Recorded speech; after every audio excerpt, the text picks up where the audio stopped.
Hello everyone, welcome back to my channel, Mormonism with the Mirth, where we do a fair and objective analysis of the church and its truth claims, its history, doctrine, and policy. So this is part two of our Word of Wisdom episode. In part one, we had a little bit of a look at sort of like the origin of the revelation, what was sort of like the catalyst for it.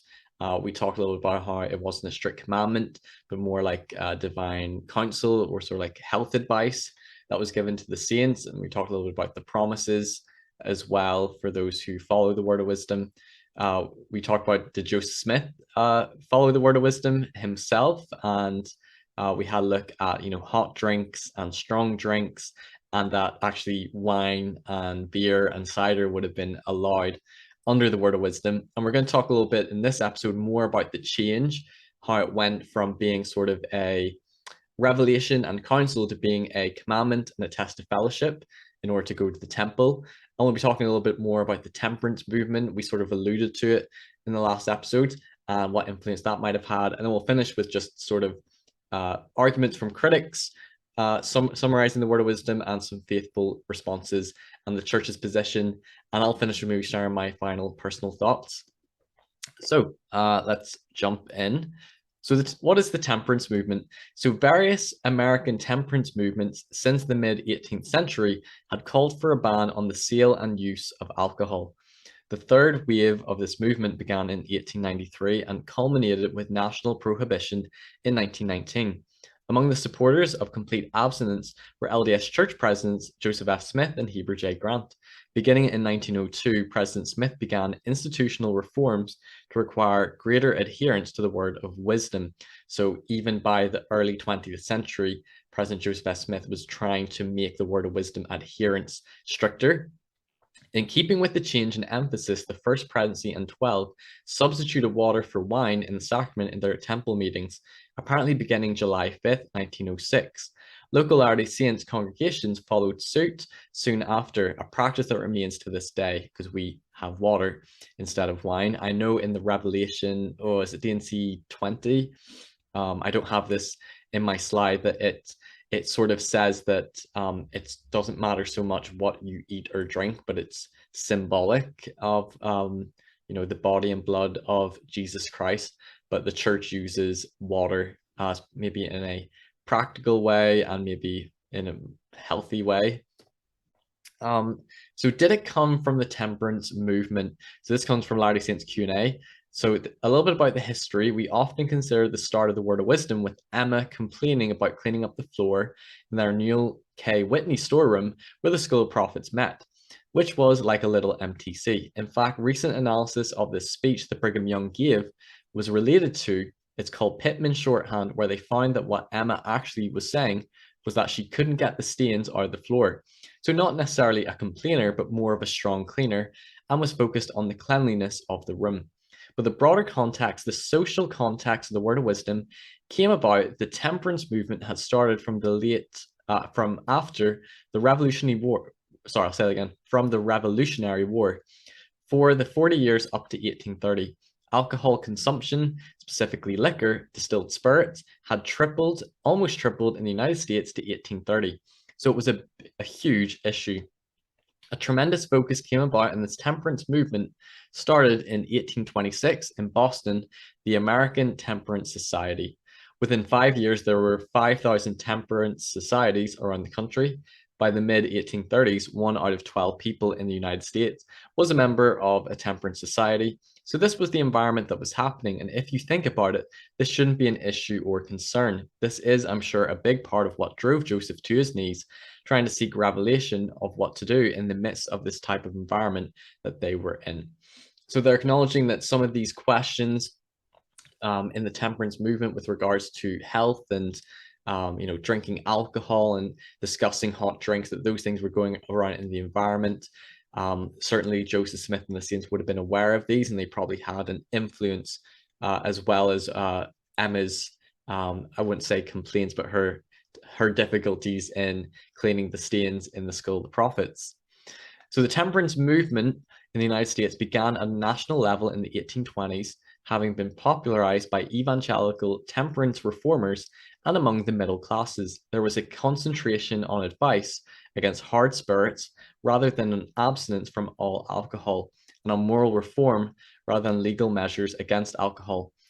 Finney, he was one of the leaders, believed and taught that the body represented the temple of God, and anything that would harm the temple, included alcohol, must be avoided. So some similar beliefs that we have, that our bodies are a temple, and that we should avoid putting in any harmful substances. We don't want to defile our bodies, we want to look after them.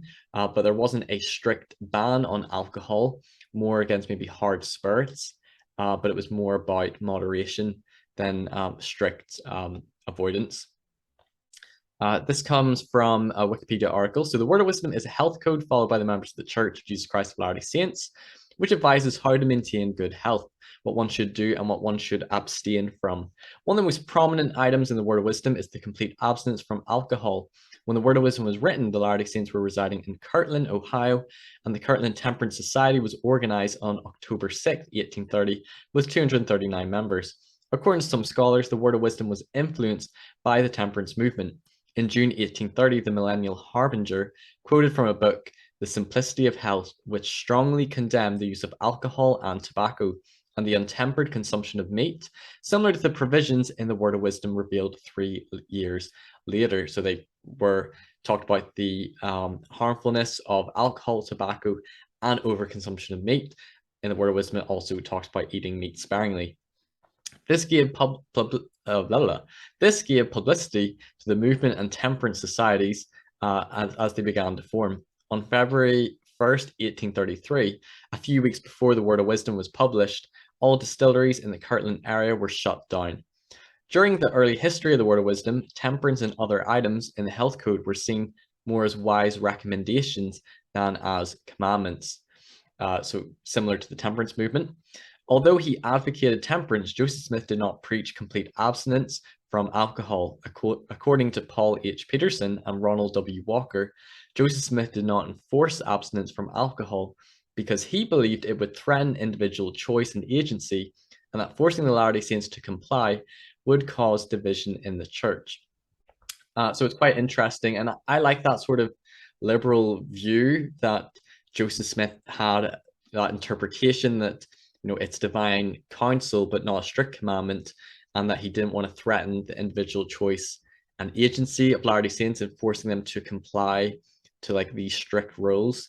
And I think we've even seen in the church recently with them sort of changing the strength of youth pamphlet, and it's not so much about do's and don'ts, like you can't have this many piercings, or you can't have a tattoo, or your dress must go down to this length, but they're talking more about the general principle and then letting people govern themselves.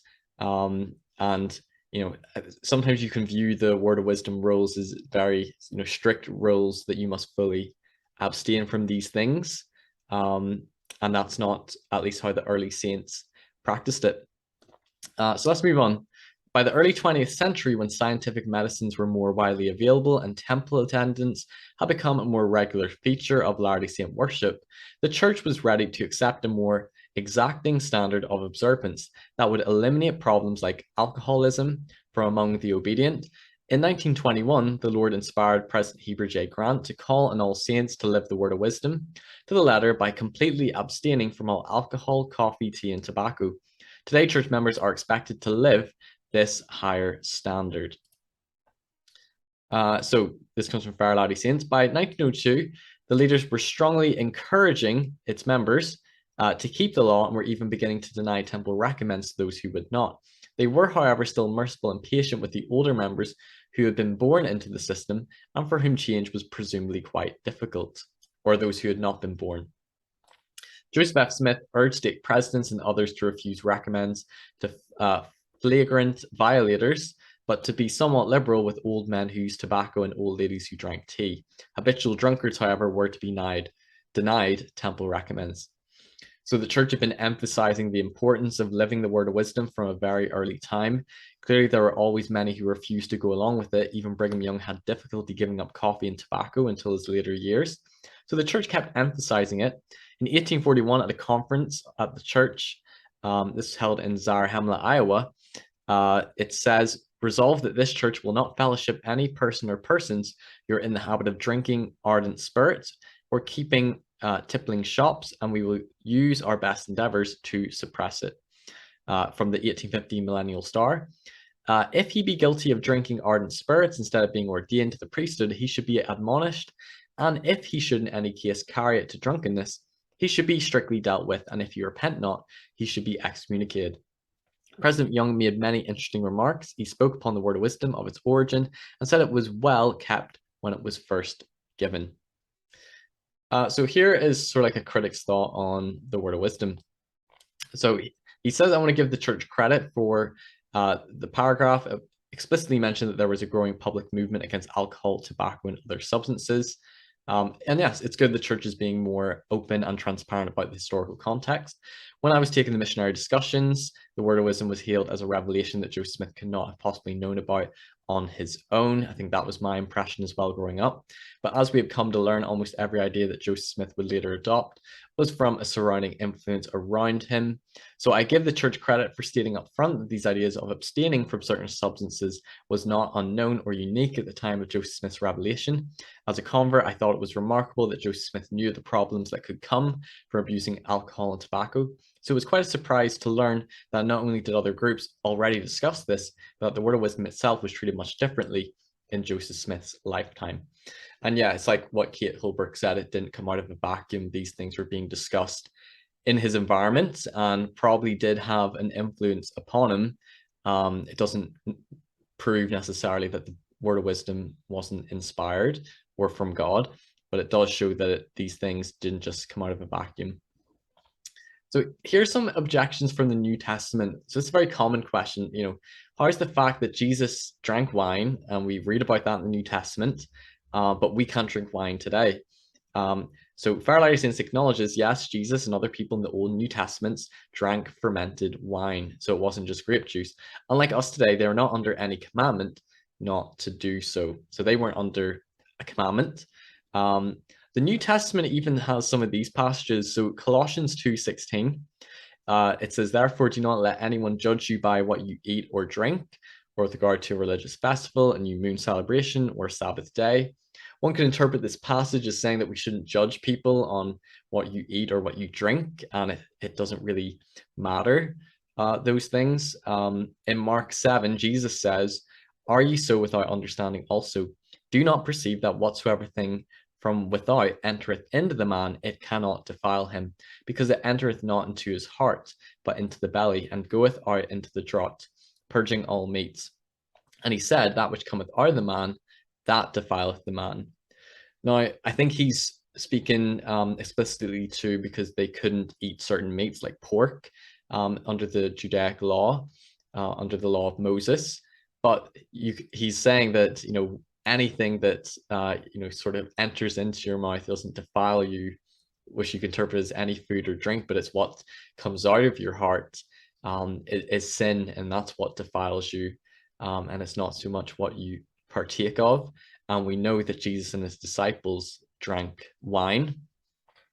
Fair Latter Saints, this is what they have to say with regards to this. So the word of wisdom is a law specifically given to the saints in the last days.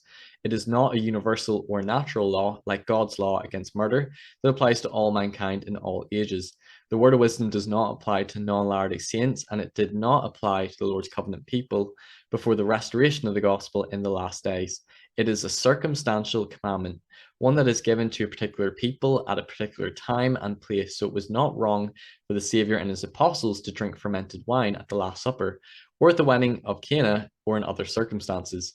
The word of wisdom is a commandment specifically given to us in consequence of evils and designs which do and will exist in the hearts of conspiring men in the last days. These conspiracies didn't exist in Jesus' time and have only recently become a serious problem, as advertising and marketing of alcohol makes it look fun but ignores the serious effects of alcoholism, spouse and child abuse, drunk driving, and so forth. So they're saying that it wasn't a sin in Jesus's time. It is a modern day revelation relevant to our time, our circumstances.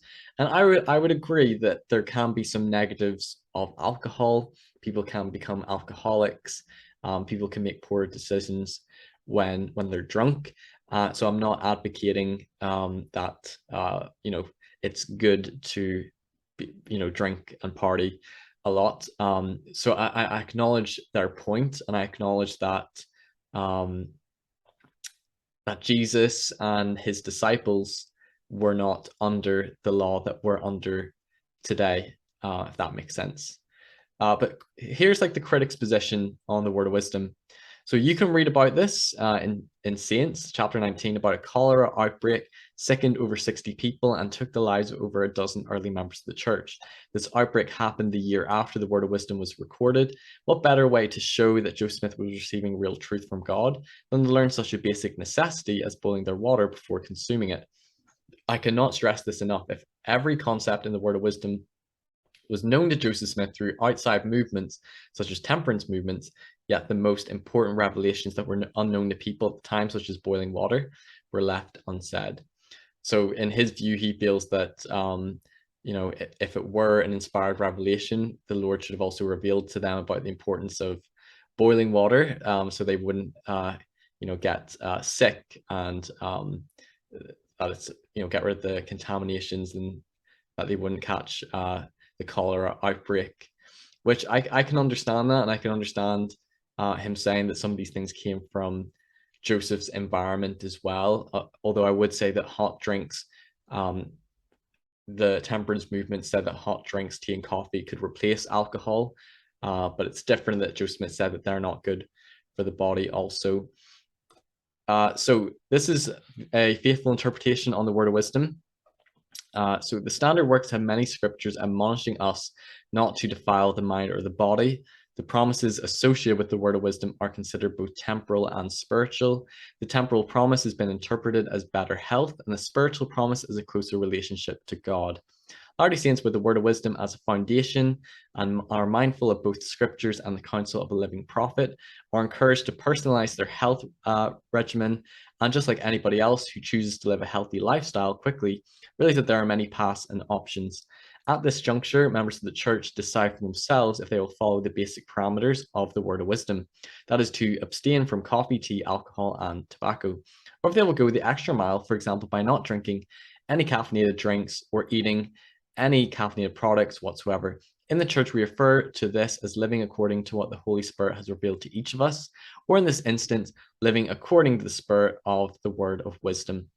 Now, I know, I know people who felt sort of spiritually prompted to be vegan and to not partake of anything that's harmful to animals. So maybe they personally feel like that is sort of like their sacrifice and how they should live the word of wisdom. I know Paul talks about how we shouldn't judge people in terms of like what we eat or what we drink, and that should be more of a personal decision. The word of wisdom contains two kinds of instructions, prohibitions and counsel. The prohibitions are binding upon the saints. The counsel, precisely because it is counsel, is up to each of us as individuals. The prohibition in question is against hot drinks. The church as a body accepted that the hot drinks in question are coffee and tea. The high caffeine content of these drinks has been widely discussed and is generally accepted as a likely explanation for the prohibition, but this explanation has of itself no binding doctrinal force. I think part of that is because there's other drinks and things that have, if not as much, more caffeine than tea and coffee, but those things aren't prohibited. You can take those. I was able to drink monster drinks, which are probably worse than tea or coffee, but yet I could still go and get a Temple Recommend, even though it would be pretty bad for my health. So this is a clip that was shown in a LDS Discussions podcast on Mormon stories. I've seen this before, and we're going to listen to it. So let me just get that loaded up. She was the daughter of faithful pioneer parents who had sacrificed much for the gospel. She had been married in the temple and was the mother of 10 children.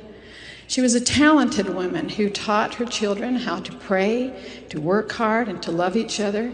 She paid her tithing, and the family rode to a church together on Sunday in their wagon.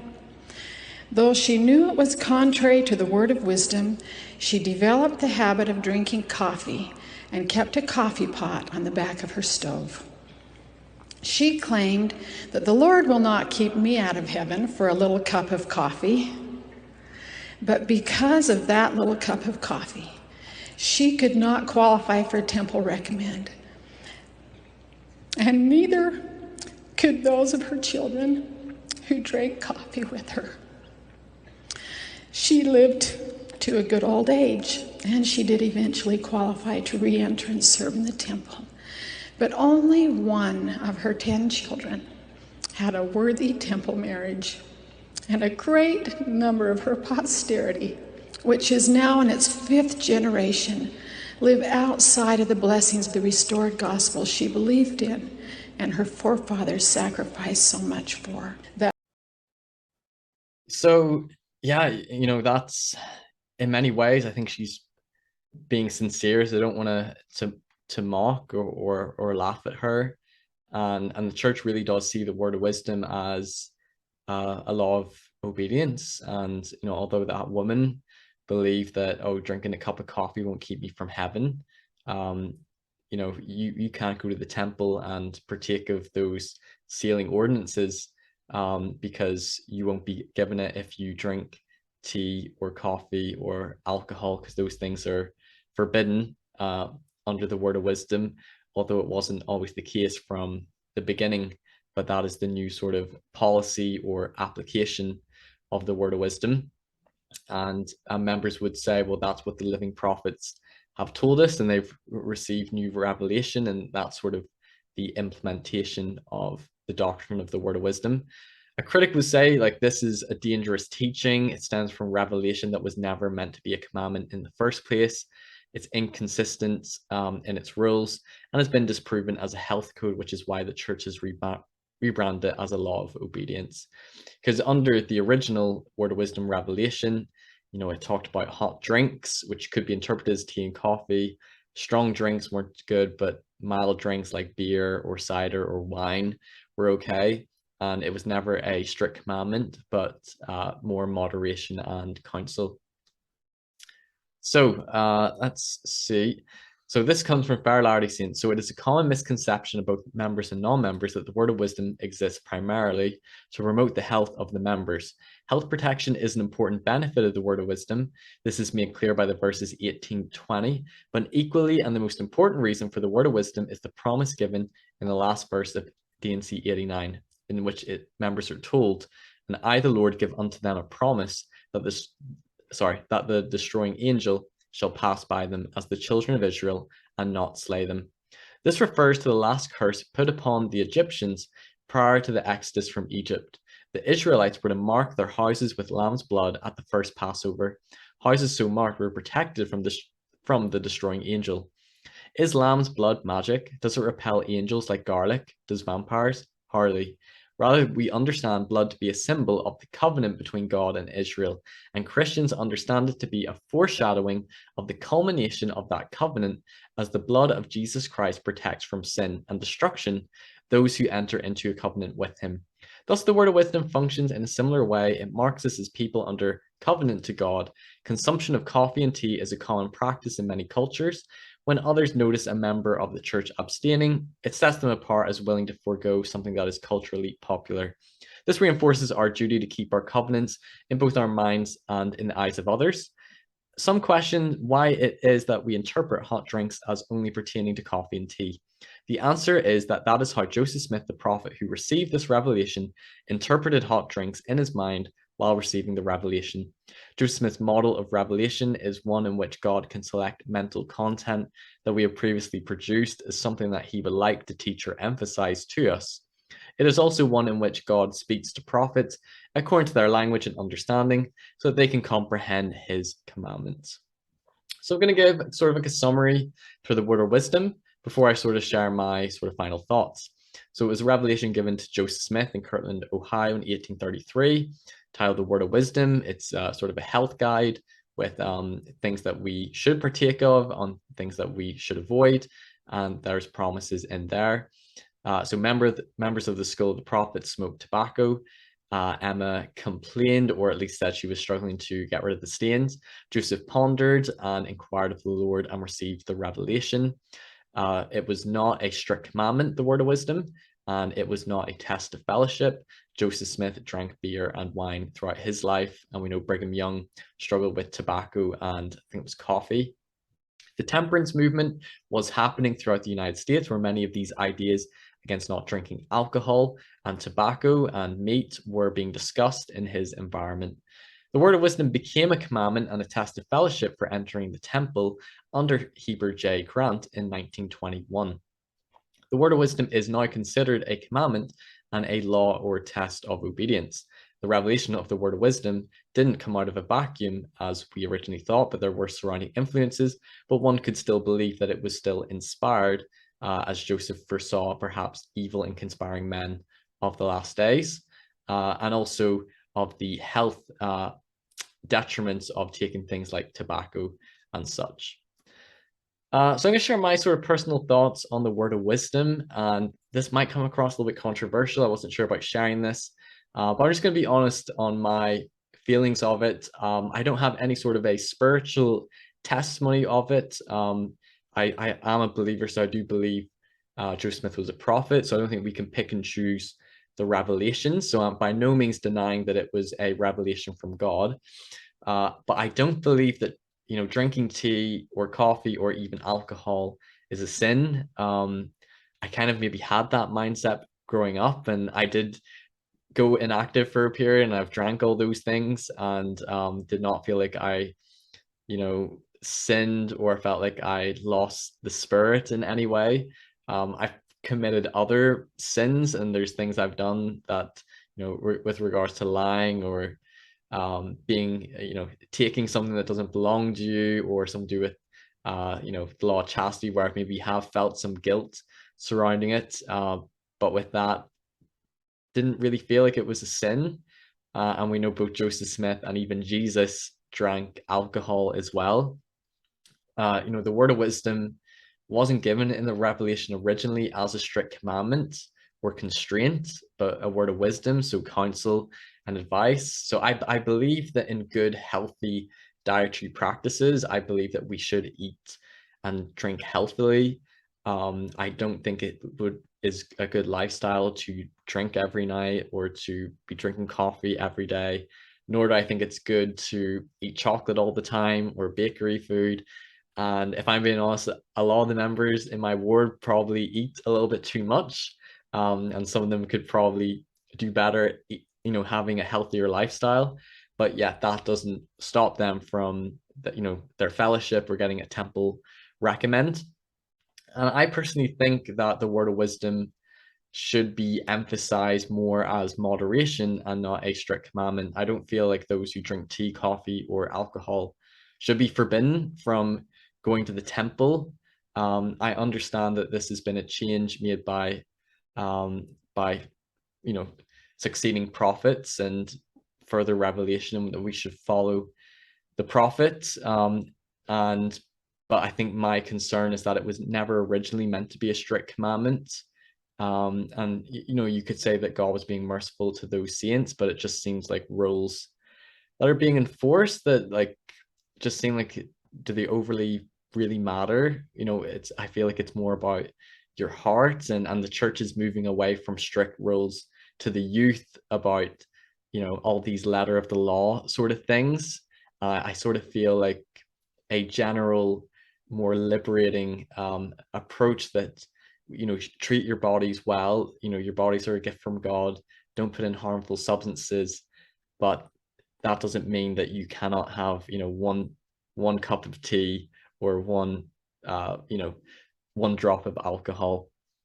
I feel that it's not what you put into your body that makes you unclean or drives the spirit away, but it's more your word and your actions. I don't, although the scriptures do say like gluttony and drunkenness is a sin, I don't think if you have a burger, like that's a sin, nor I believe the same if you were to have a cup of tea.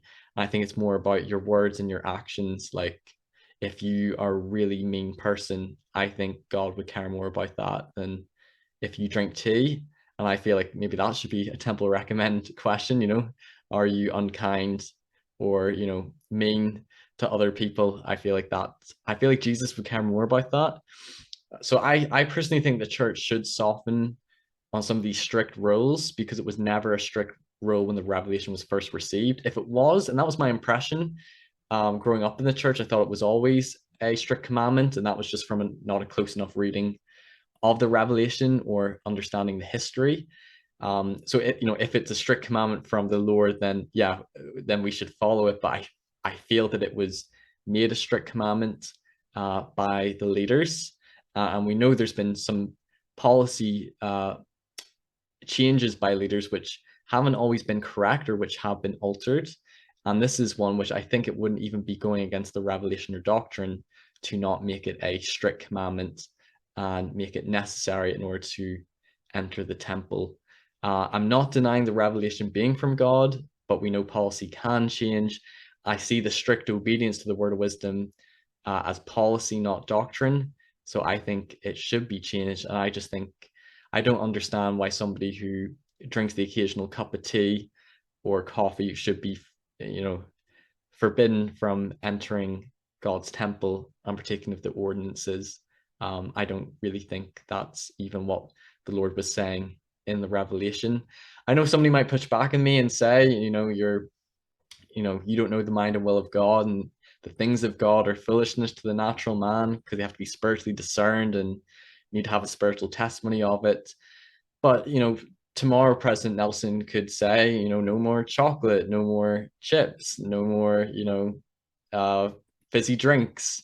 And, I'd be like, well, why? And he would just say, it's just obedience. And I think some of those things don't make complete logical sense. And in my view, and this is my opinion, and this isn't just because I really want to drink tea or coffee. I didn't really find them. I liked coffee, but I didn't find them super like enticing.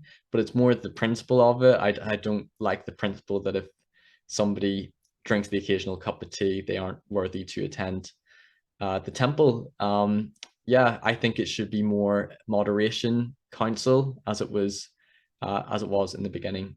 So that's my take. I know it's a bit controversial, but I just want to share my opinion on it. If you've enjoyed this video, as I've gone through sort of like the history of the word of wisdom and showed maybe some of the criticisms and some of the faithful responses to it, I think you'll have a better understanding for sort of the church's position and understanding, continued revelation, and that it first started as divine counsel and then became a strict commandment in the 1920s.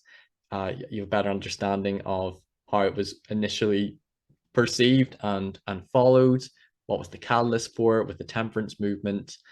I think it's just good to be aware of our history and to be aware of these things and to try to be more just transparent and open. And so, yeah, if you've enjoyed this video, please give it a thumbs up. Please like, share, and subscribe to my channel, Mormonism with the Murph. If you care to donate to support me, you can to my PayPal, stephen.murphy1996@outlook.com. And I'll see you all in the next episode where we'll be jumping into a new church history topic as well. You can also follow me on my Facebook page, Mormonism with the Murph. I'm on Twitter as well and Instagram. And you can support me by my Patreon. And these videos will also be on Spotify and Anchor on podcast form if you like listening to them in audio as well. Thanks everyone for watching. Take care and check out the links in the description for more.